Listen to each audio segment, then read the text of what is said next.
It's been a great involvement with the State Library, with the Libraryhack, and I understand Rory's going to talk a little bit about that in his presentation.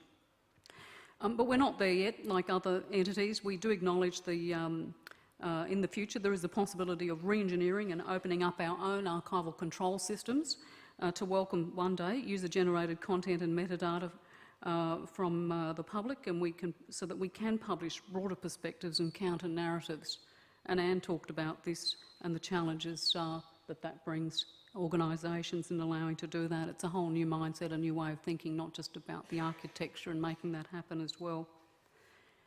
Certainly the metrics that we collect, all organisations collect metrics from our web traffic metrics show that we have currently 8 million visitors a year. There's about 500,000 unique coming 16 times a year, and we can track the volume of download of content that they want. So the more we're publishing, the more we know people are accessing. And we're currently actively building on that success, and we do expect audiences and usage to grow over time.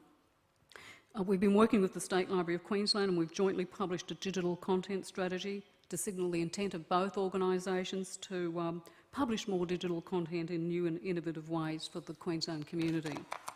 It's our aspiration, certainly, to liberate our own digital content for use and reuse by wider audiences. And there's that word, package it. How do you package it and present it in new and innovative ways? We also acknowledge that to move forward, like other cultural bodies, we may need to invest in better market research and business intelligence tools, which allow us to know more about how the information we're presenting is being consumed and used, and on what platforms and channels. We acknowledge to date that with a collection of this size, we've probably only just scratched the surface, but as our clients are discovering, there is some gold underneath that surface. I think our trick will be to bring that gold to the surface faster.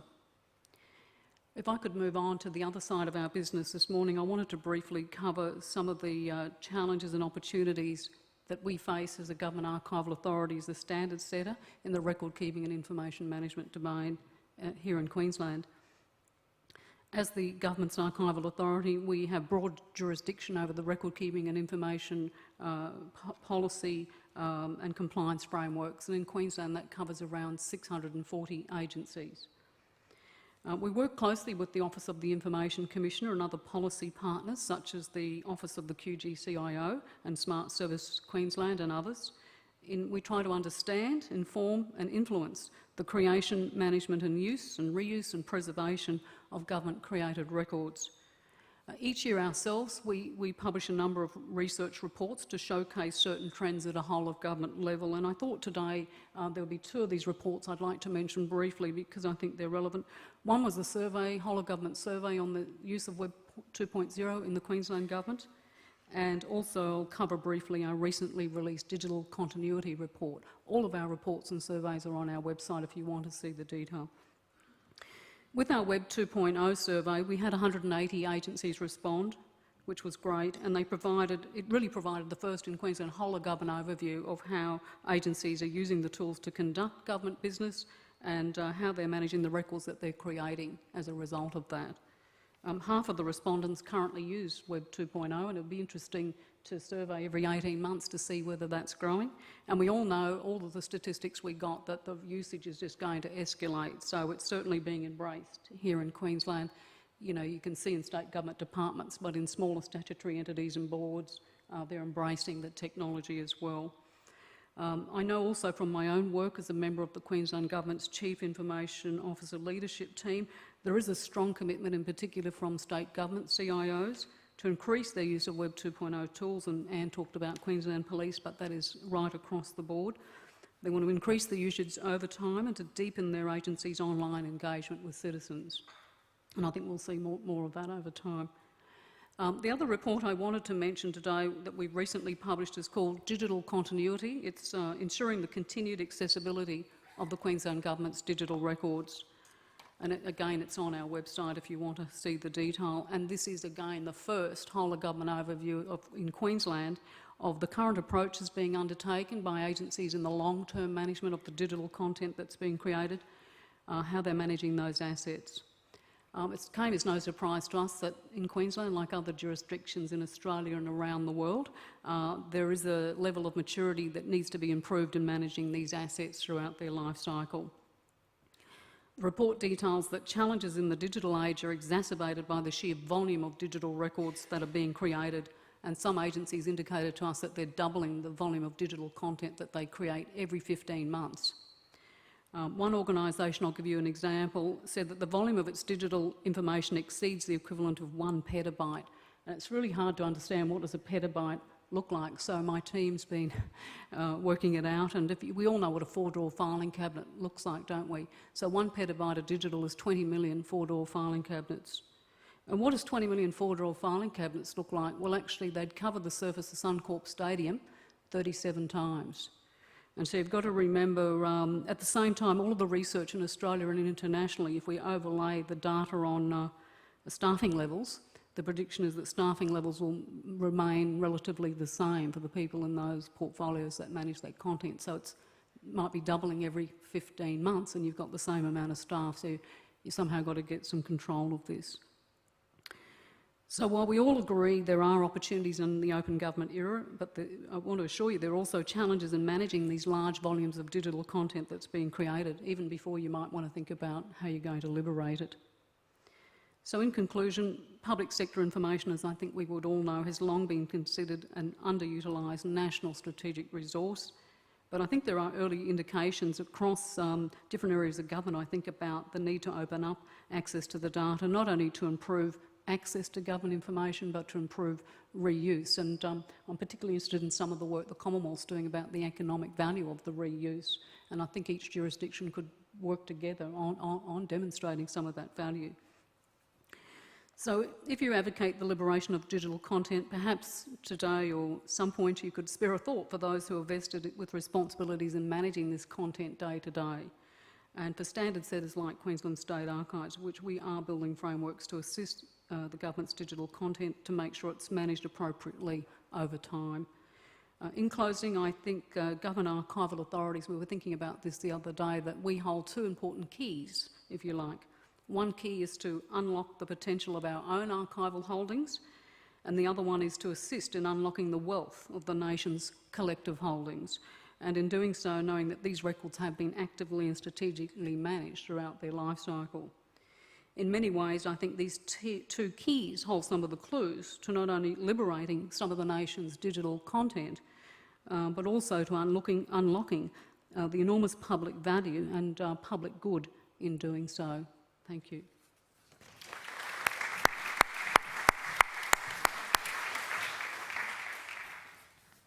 Thanks, Janet.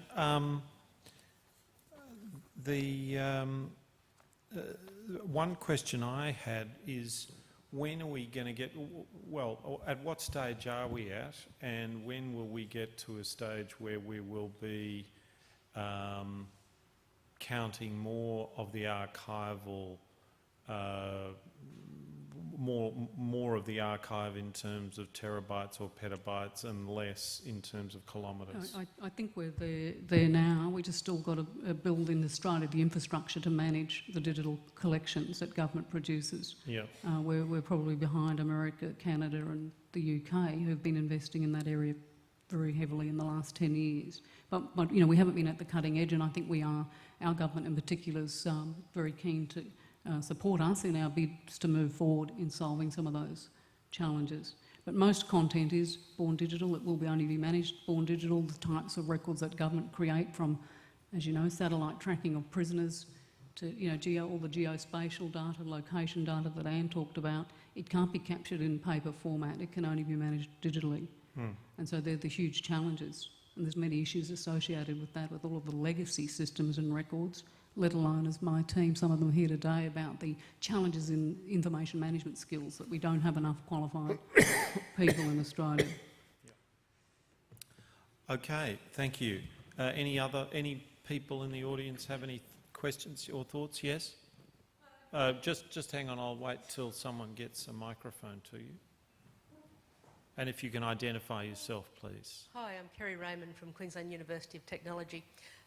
Janet, you mentioned about archiving the material from the Queensland floods. should it or will it or should it include things like the Facebook page for the Queensland Police Force? And if so, how? Yeah, those are good questions. If you've got the answer, come and see you later. The flood inquiry, being a commission of inquiry, a lot of the records that it generates are what we call permanent, and so it's a high percentage of the inquiry. And today, the courts, as you know, it's all about e-courtrooms, and so they've invested a lot of money in sophisticated technology.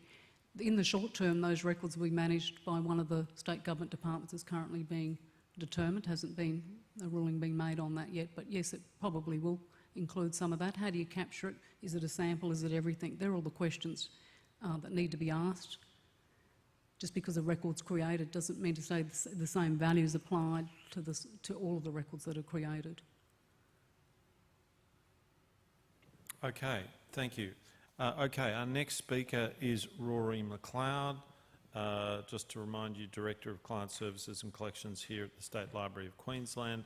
His topic is issues and opportunities around libraries releasing data using Libraryhack as an example, and I must say I'm pleased to be talking about a hacking competition or a mashup competition. I think they're terrific. Whoops, it's just disappeared on me, but that's a terrific picture. So anyway, it'll be round again in a minute. Not that one. It'll turn up again. These are all images from the Libraryhack. So over to you, Rory. Thank you, Nicholas. These are all images from the Libraryhack competition that was run by National State Libraries Associations and some other government partners as well. Queensland was a lead in this project, and what you're seeing is some strong examples of what can be done if we release information to the community, both from an imagery point of view, but also from an application point of view. And this really is an important space that libraries are working in. So today, thank you, Nicholas, thank you to the panel as well. It's been a really interesting range of topics that we've covered. I'll try and fit in somewhere in the middle. I've worked as an advocate for freeing up library collections for most of my career, and I'll put my experience into the context of where libraries sit at the moment. So libraries have really cut their teeth on out-of-copyright material, and that's copyright in the published sense that we were talking about before. So large amounts of information and data like all old newspaper content from the 18th century and the 19th century is now all freely available. And you know, the world and the communities are reaping the rewards for having access to that information. They don't have to go to the UK, to London to get access to this material anymore, for example. Also, my experience has been to make accessible some of the world's most ancient texts, like Codex Sinaiticus and other ancient material that libraries picked up very quickly in a technology age that by freeing this information and for opening it up to scholarly research, that you provide a much better mechanism for people to work together and collaborate on very difficult projects like translations of ancient texts. But I also helped the UK nuclear industry form some of their strategies around the very long-term information management of their records and archives, and whenever I think of them, I realise just how much easier it is for us to manage our data when we don't have to talk in term frames of hundreds of thousands of years. So that produced a different challenge for me and helps me frame a lot of the thinking that we put into how we manage our collections for hundreds of years. But this morning I'm going to share with you from a library perspective open data relating to Gov 2.0 and libraries towards a Queensland digital content strategy, our initiative with Queensland State Archives that Janet's already mentioned. Some of the challenges we face, and other panel members have highlighted many of those this morning. And I'll finalise by talking about some of the fun stuff that you can also have, like the Libraryhack images that you see behind me. So working at State Library, we have a range of teams working within the collection development area, also looking at access and discoverability of the content that we hold in both print and in digital forms. Open data and user-generated content are hot topics of conversation for libraries all around the world, and certainly here in Australia. And within an information age, it's never been more important for us to position ourselves in a place where any customer or any client can get access to information. Governments throughout the world are also examining access to their data, asking how can communities and individuals find, use, share and reuse their data. There are many countries around the world that have open data initiatives, and there are a lot more planning to follow suit, which is encouraging. One's focused on keeping people out of information. Governments are now encouraging data access. Hacker, as Nicholas just mentioned, is no longer the dirty word that it was, unless you play soccer or golf. And many government agencies are encouraging people to access the records and develop something new, which makes it an incredibly exciting time. So an OpenGov 2.0 encourages this. It refers to the use of technologies such as cloud computing, social media, and open data by government. Open data is the practice of making data publicly available without invoking copyright or other restrictions, and open data can be used for any purpose. Information for libraries, and for many of you as well, I would imagine, becomes more valuable as it's shared, less valuable as it is hoarded away. Open data promotes increased civil discourse, improved public welfare, and a more efficient use of public resources. Recommendation 6 of the report, Engage, Getting On with Government 2.0, is that we, and I quote, make public sector information open, accessible, and reusable, and by default this information should be free, based on open standards, easily discoverable, understandable, machine readable, freely reusable, and transformable. That sounds pretty open. The report also states the possibilities are unknown and unforeseeable once public sector information is liberated as a key national asset, and that for me makes it incredibly interesting and exciting.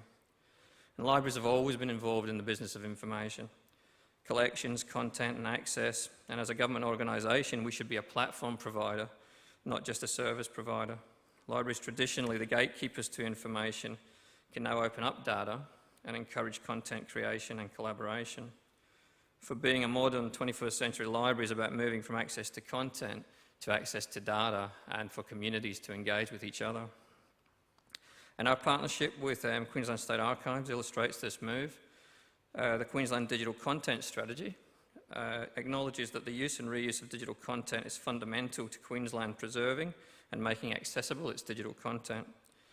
The overall aims of the content strategy include encouragement and protection for digital content creation, easy discovery and availability of digital content, greater sharing and reuse of digital content, effective management and preservation of digital content issues and benefits being widely understood, and broad acceptance and effective governance mechanisms.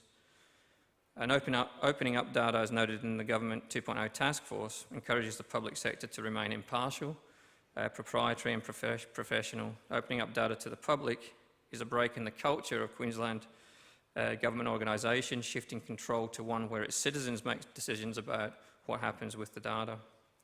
However, there are challenges, and Janet's outlined a few before. Libraries and library services are focused on the delivery of information for people, and that information has been packaged primarily in physical formats, books, journals, maps, diaries.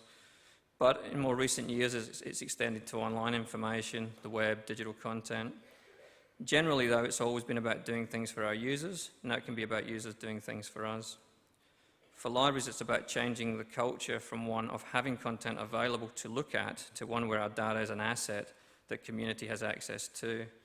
It's about a shift to viewing data as more than the published material that sits on the shelves.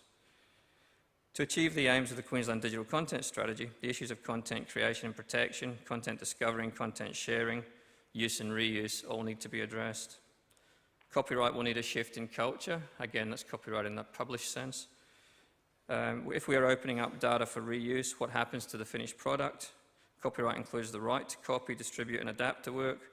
Will people share their creation under Creative Commons in the spirit of which the data was originally released? Then there's the question of what do we set free? It's easy to provide access to images, as you can see behind me. What about all the other data that we have? What sort of data do we make accessible and in what format? Then there's the question of how do we provide easy access? Less than 1% of state library collections are currently digitised, which still restricts access to on-site. With search engines being the first place people search for information, our content and our information needs to be ever more discoverable. The State Library's Access and Discoverability team are working hard to make content discoverable as we make it available. One of our challenges with so many resources available to digitise and so many records to open up is what do we prioritise? Once we release data, we also need to be able to inform the public about what they can access and how they can do this. So it's not just about making the information available, it's about providing well-designed outreach programs and learning programs to be able to support the content that we provide. Another problem is access, and Minister Finn at the Solomon Lecture last night made an excellent point about equity of access being one of our great challenges moving forward. If our clients don't have an easy way to get online, they can't benefit from open data, full stop. None of these are easy questions, and it's a complex strategic policy direction which requires a whole-of-government approach to enable progression. Partnerships like the Statement of Intent between the State Library of Queensland and Queensland State Archives will become increasingly important in this space. However, there is some fun to be had, and I'll finish by talking a little bit about Libraryhack. In 2008, the National State Libraries Association had an ambitious vision for their members to become leaders in empowering people to create, discover and transform library collections. Libraryhack was an initiative of NASLA led by State Library of Queensland. It was one of 10 projects used to reimagine library services. It's a mashup and apps competition using data from Australian and New Zealand libraries. All of the data sets made available for the competition is still available on data.gov.au, so people can continue creating mashups and sharing them. It challenged developers, artists and digital content creators to remix and repurpose library collections and data. It's a great example of what can happen when you liberate information. During the project, there were more than 14,000 downloads of the data released by participating state and national libraries. That was during a period February to June. Data sets that were most frequently downloaded, including the British Convict Transportation Register, digital maps, and location information about Queensland public libraries. There were over 100 entries to the Libraryhack competition, and there have been some truly creative contributions to the collections of NASLA libraries. To support participants, learning programs and events were held for the public and library staff. These workshops were held throughout Queensland. After all, just putting the content up there doesn't mean that our clients know what they can do with it. And as we have already heard today, the possibilities of that are pretty limitless. Libraryhack challenged us to rethink and repurpose our library collections and data. It was a great example of the move towards collecting and facilitating community-created content that is taking hold in contemporary libraries across the world.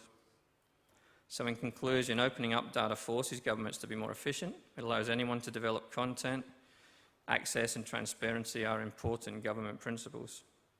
Libraries are reinventing themselves and have always been in a place for innovation and are perfectly placed to open up data to allow apps to be developed, mashups to be created, and new and exciting images to be discovered. Initiatives such as Libraryhack are important to continue to encourage our customers and clients to discover data and its potential. Fundamental to making digital content available are partnerships such as the Statement of Intent I spoke about between SLQ and QSA. And it is important to ensure that everyone knows data is available, making sure that a community's resources are sufficient for turning data into some kind of project with local benefits is the most important thing. Imperative to this are good internet access, available data and learning programs, and libraries are perfectly placed to be advocates for all of these. Thank you very much.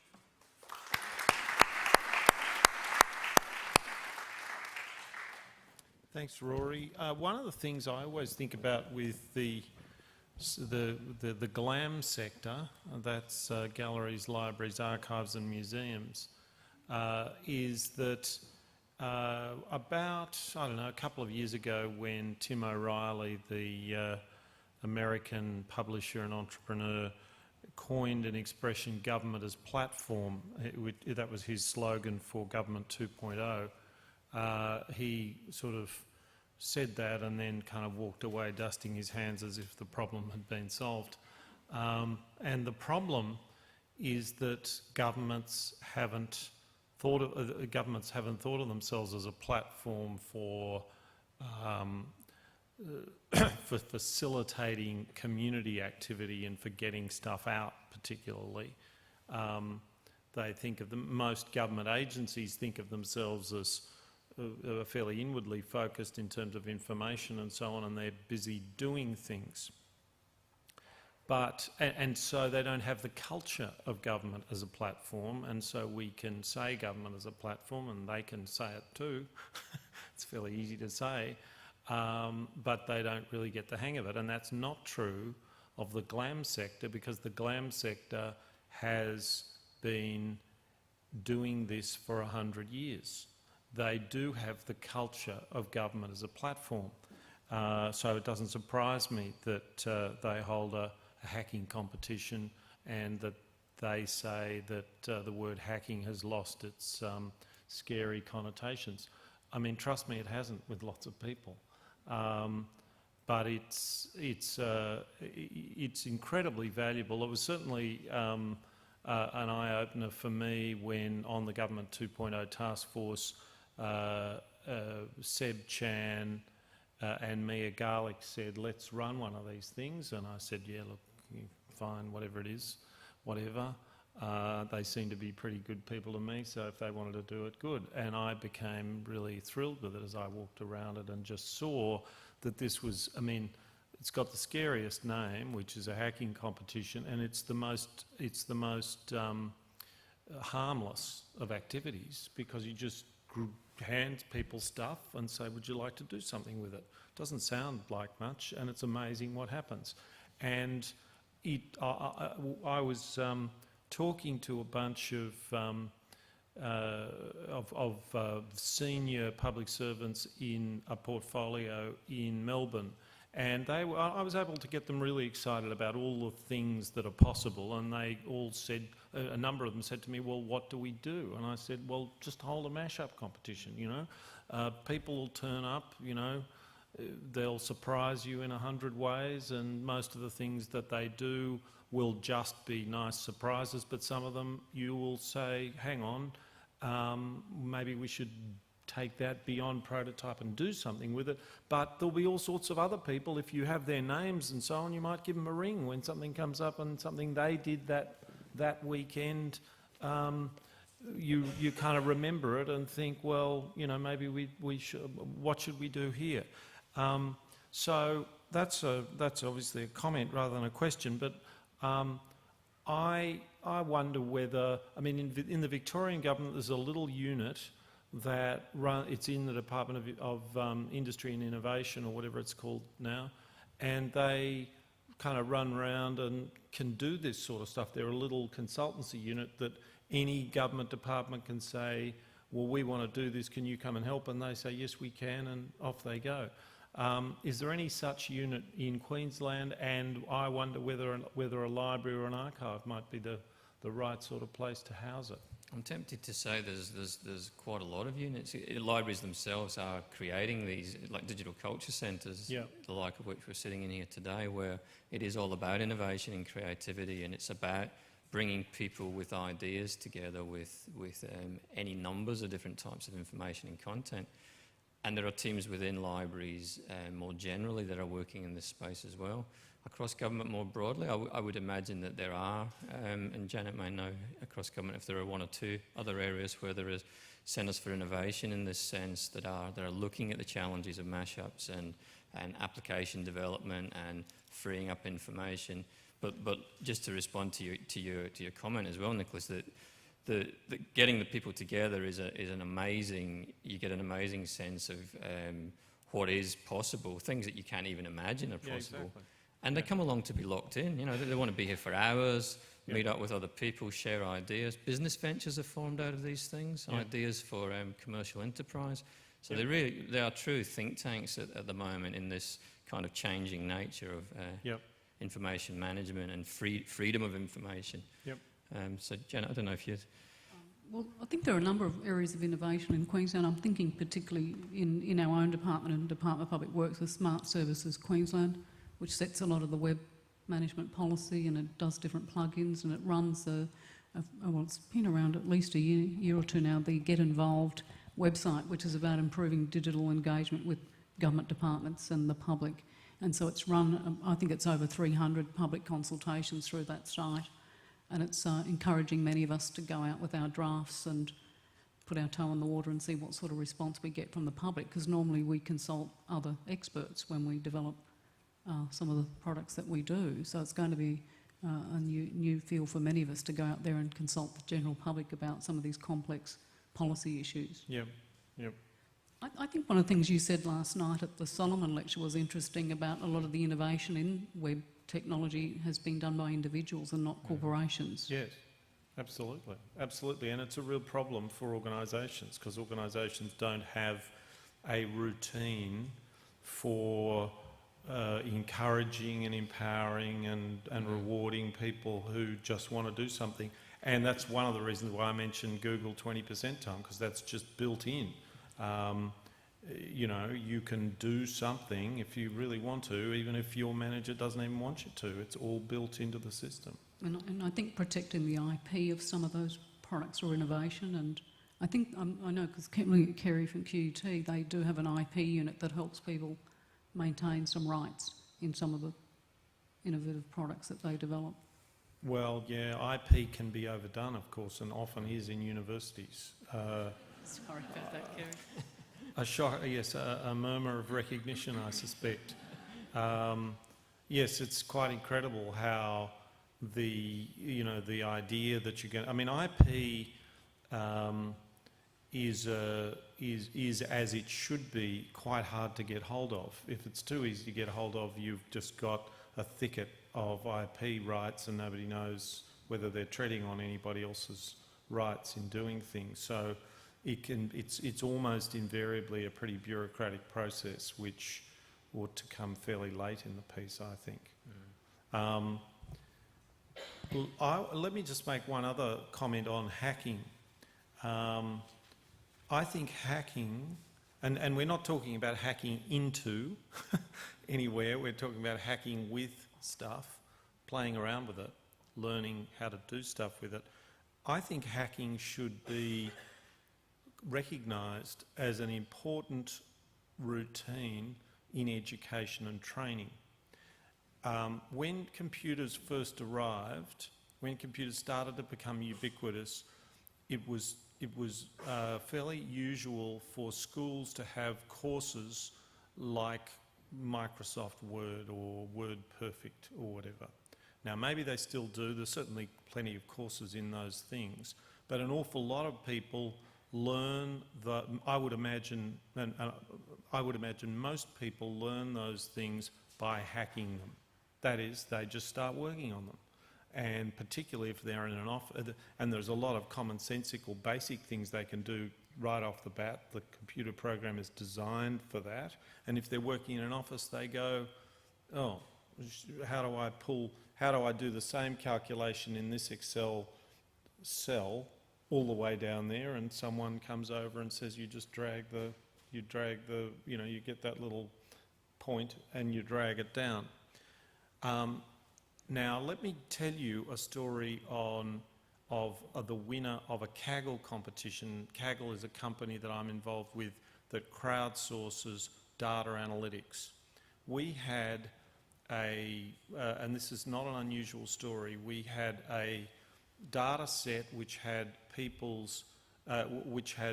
de-identified people who were HIV patients, and we had their genetic characteristics and a record of how sick they got, at what stage, how HIV progressed in their case. And the purpose of the exercise was to build a predictive model for the future to look at people's genetic characteristics, their genetic markers, and say how likely they were to be more sick next week, have a higher viral load next week than this week. So that was a global competition. The person who won it is a guy called Chris Raimondi. He knows nothing about bioinformatics. He's never done any statistics at a university. He runs a one-person search engine optimization company in Baltimore. He taught himself how to use the R package, which is where he was doing the data analysis. R is an open source package. He taught himself how to use it with YouTube videos, and he beat the TJ Watson Research Centre at IBM. So that's hacking as education. And it's not just hacking as education, but it's kind of performance as credentials rather than...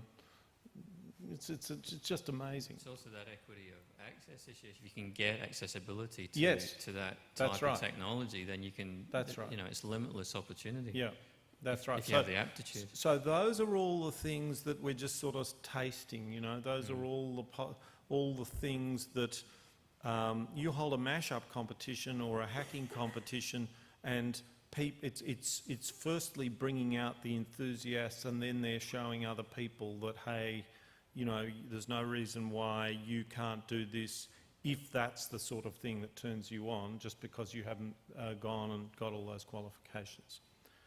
Do I have any, can I get some comments or questions from the audience, please? Yes, we have a question over there. Just wait for the microphone. Please identify yourself if you wish. You don't have to. I'm from then go Griffith ahead. University. Sorry, what's that? I'm from Griffith University and work for the e-research services division. And this has been a very good discussion. I just, in terms of your opinions on Julian Assange, criminal or hero, and then, you know, we've been talking about hacking a bit.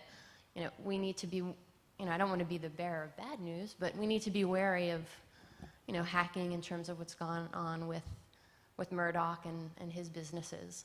So, you know, I'm also interested in your feedback on privacy issues and the need to respect and honor confidential information, and when is it good to release, and when is it good to be kept confidential. Okay. Any thoughts? I'll just say about Julian Assange, what an interesting irony that was, that his autobiography was leaked. Well, and that he's trying to suppress it. I won't comment on the hero or villain.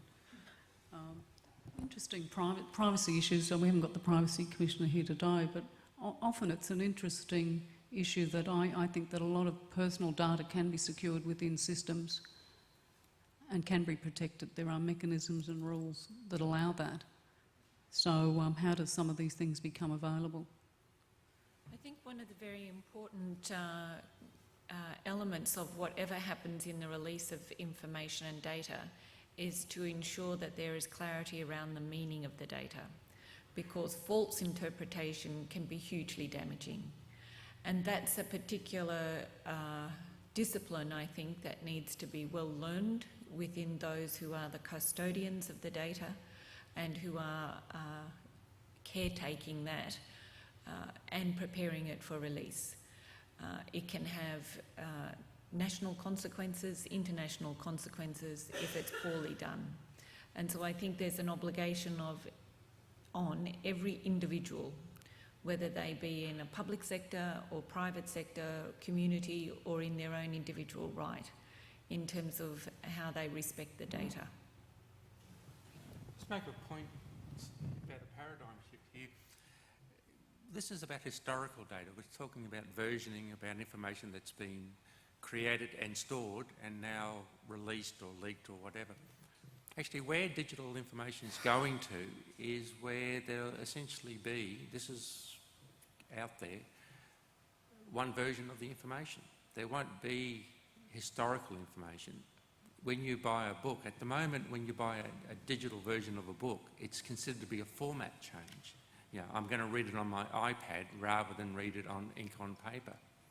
But in fact, where the latest examples of digital books are going is that when you get that digital book, the information in it is updated dynamically when you turn the page. So the graph is never out of date. The data is never out of date. The data is automatically updated when you turn to that page. Now, if you think about that conceptually, what's it mean for the storage of records? Does it mean that you do have an historical record set, or is there the record that every time it's accessed, it reflects the latest updated information relating to that? And then what does that mean for the release, with the context, etc.? Look, I want to have a bit of a crack at that question. obviously privacy is very important, but I think there is also a danger of a culture in which one feels the need to get permission for absolutely everything. One of the sort of building blocks of privacy is that one seeks permission to use data, and then one often then says how you're going to use the data. Now that all sounds entirely fine, but often you're then in a situation later on where you can use the data, you can use it without compromising anybody's privacy, but you might want to use it in a different way. And it will be for the public benefit. But because we've set up the whole system as a system of permissions where you sort of made a bit of a contract with the person who you got the data off, which is I'm going to use this to cure a disease, and then it turns out you use it for some other good purpose, and a purpose that doesn't compromise the essential, the promise that mattered, which is that I'm not going to compromise your privacy, you still can't use it. I think that's crazy. So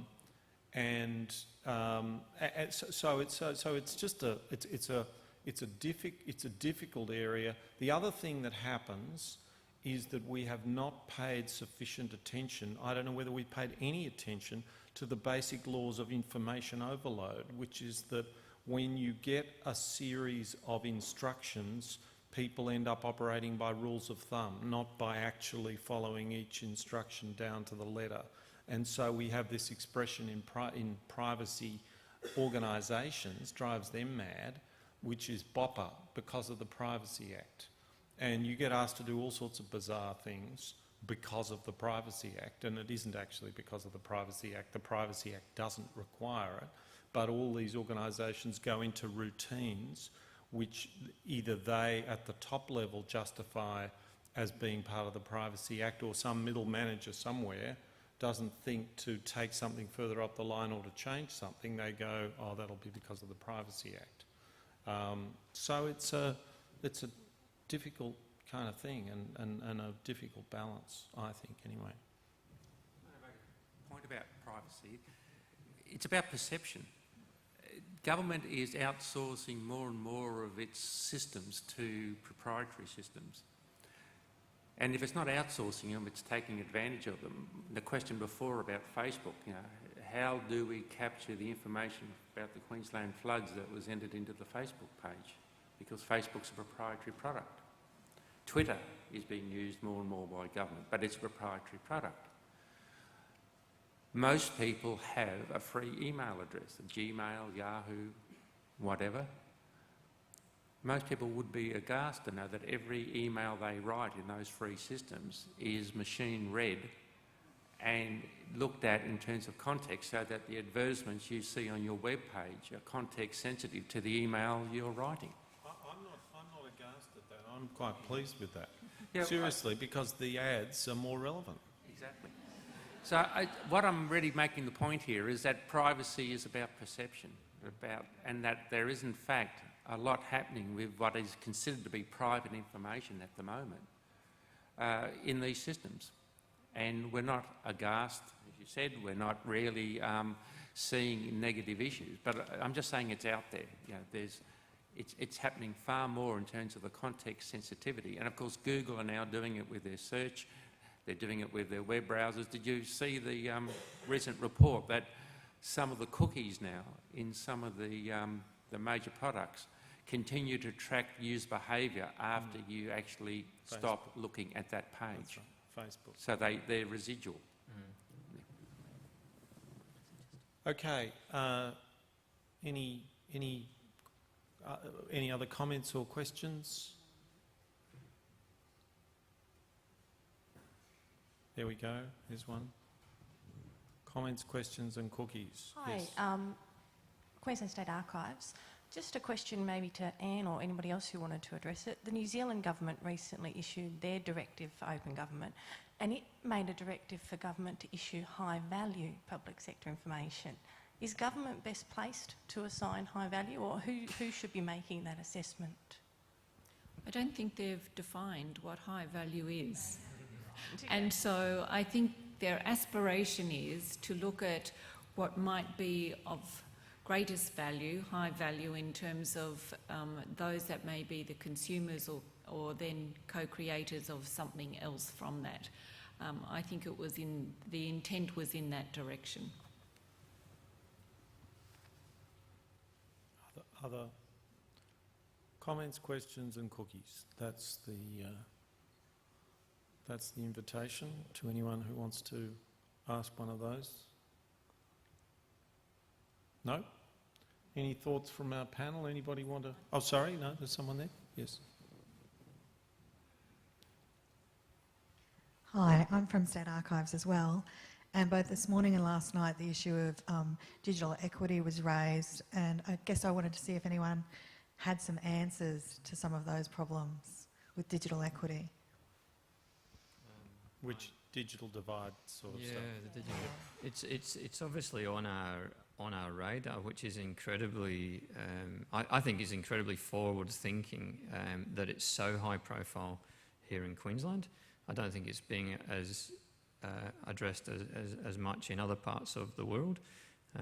And to hear the Minister last night mention it as one of the great challenges for society, given an NBN rollout, for example, and the haves and the have-nots will still exist, NBN or not, I think it's a really important issue for libraries to be aware of in that public library sense, where we've been a place where communities can come to get access to information freely.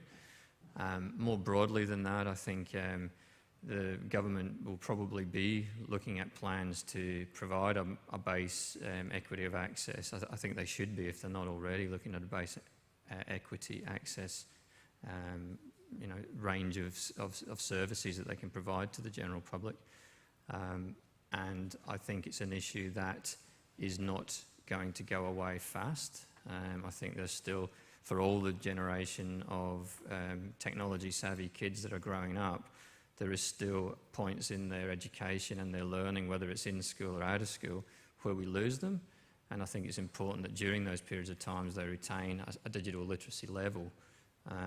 Again, I see libraries playing in that space, but a lot of other institutions should be, and organisations should be focusing in that area as well. If I could comment, I think digital literacy begins at the home, and that will continue to be a challenging point, particularly for those that may not have the capabilities, either through resource or their own experience, education, etc. But I think equally the level of digital literacy within the public sector needs attention. And I think it's incumbent on all of us who have some level of leadership to be active in that and to help inform programs and put in place more attention to that across our various institutions of government. Comment on equity in that the real value of the NBN is not speed, it's ubiquity. So once you have a ubiquitous system out there, then in fact equity in theory should be there. But in fact it's really, I believe, the rise of the smartphone and the tablet and the concept of app as an agent that really is going to provide that equity of access, equity to the information. The problem is, as I said before, that we'll do it not through our traditional digital literacy, but we'll do it through our selection of what app will act as our interface to that information. And then it becomes typically a simple interface to interact with, but it becomes an interface or an agent that it's been designed for a purpose. And unless we understand the purpose and the restrictions and the motivations behind that app's development, we may in fact be misled, because they have a real tendency to narrow our access to information, because they give us information about what we have historically looked for, as opposed to what we actually might need to expand our views. Okay, well, I think we're at a pretty good place to conclude. Are there any other comments anybody would like to make That's a good noise. Yes. I'm just curious. We're talking about actually opening up information through the internet and everything. We're talking about Facebook and everything, but we're also talking about copyright and Privacy Act. Are they going to be changed so that way they can accommodate this opening of the new information? In what way do you think they need to be Well, changed? I'm not familiar with privacy, but I know that certain records you cannot access, such as birth, deaths and marriages, up until 1914 or 1919. Will they actually change to a more relevant time of maybe having birth records actually accessible up until 1920, 1930s? Be good if they were. Yeah. I don't know whether that's a legislative thing, but yeah, that's I think a kind of sits in the background of all of this, and I think of that as largely a kind of a cultural thing. Other comments? I think in Queensland it might have been linked to identity fraud measures as well. So there might have been other drivers. Tanya? And comment on copyright rather than the privacy aspect of it. Copyright is something that we will continue to run into. I think it will have to adapt to keep up with the new trends in publishing, but it's certainly not an issue that libraries or archives or government can solve alone. It involves buy-in from the private sector and those areas that have got intellectual property tied up in their product, and they have to see the changes as they're happening as well. Yeah, I mean, my feeling is, in summary, privacy is a foundation for some of this stuff. The confidence people have that their privacy is going to be respected. Copyright is a different thing. Copyright is partly influenced by certain countries, a particular country I can think of, who are extremely aggressive in international negotiations, trying to extend copyright any way they can. For instance, from lifetime and 50 years, which is quite a heavy scene, to lifetime and 70 years. That doesn't strike me. There's virtually no sense in that, but that's the world we live in is a world in which every time we go to an international negotiation, we have people trying to extend copyright, when what we should be trying to do is to tailor copyright to very different circumstances, to the circumstances in which it evolved. That's a political battle, frankly, and it's a difficult one. So I'm now going to thank Anne, Paul, Janet and Rory for their excellent contributions, and you for turning up today. And I don't know whether I'm drawing it to a close or not, but certainly we're very close to a close. There you are. You see someone. I thought someone would turn up. I'll add, I think on behalf of everybody here, I would like to thank Nicholas, Anne, Paul, Janet and Rory for their thought-provoking and informative presentation this morning. Please join me in thanking them. Thank you.